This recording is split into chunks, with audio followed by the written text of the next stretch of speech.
भाजपच्या सर्वे आणि रिपोर्ट्समुळे शिंदेच्या शिवसेनेला कमी जागावाटपात कमी जागा मिळाल्यामुळे शिंदेच्या शिवसेनेत अस्वस्थता।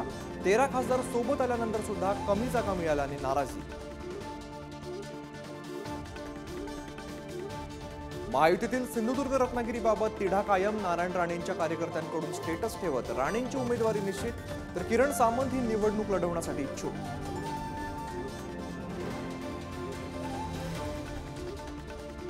महायुतीमधला नाशिकचा तिढा कायम। हेमंत गोडसे पदाधिकाऱ्यांचा आज पुन्हा मुख्यमंत्र्यांची भेट घेणार। नाशिकमधून उमेदवारी मिळण्यासाठी गोडसे जोर लावणार। महायुतीत पुन्हा खलबत। शिंदेच्या शिवसेनेच्या मंत्र्यांची सकाळी अजित पवार यांच्या देवगिरी निवासस्थानी हजेरी। शिवतारेही देवगिरीवरती दाखल। नितीन गडकरींच्या लोकसंवाद यात्रेला सुरुवात। उपमुख्यमंत्री देवेंद्र फडणवीस सुद्धा उपस्थित। निवडणुकीच्या पार्श्वभूमीवरती गडकरींचा नागपूरकरांशी संवाद।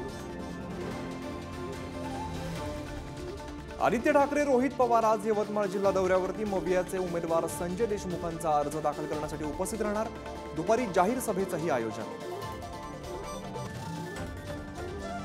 लोकसभा निवडणुकीआधी आयकर विभागाचा काँग्रेसला मोठा दिलासा। निवडणुकीदरम्यान काँग्रेसवर कोणतीच कारवाई होणार नाही। आयकर विभागाच्या नोटीस प्रकरणावरती पुढील सुनावणी 24 जुलैला होणार। इस्रायलचा सिरियातील इराणच्या दूतावासावरती बॉम्ब हल्ला। हल्ल्यात 3 वरिष्ठ कमांडरसह 7 लष्करी सल्लागारांचा मृत्यू।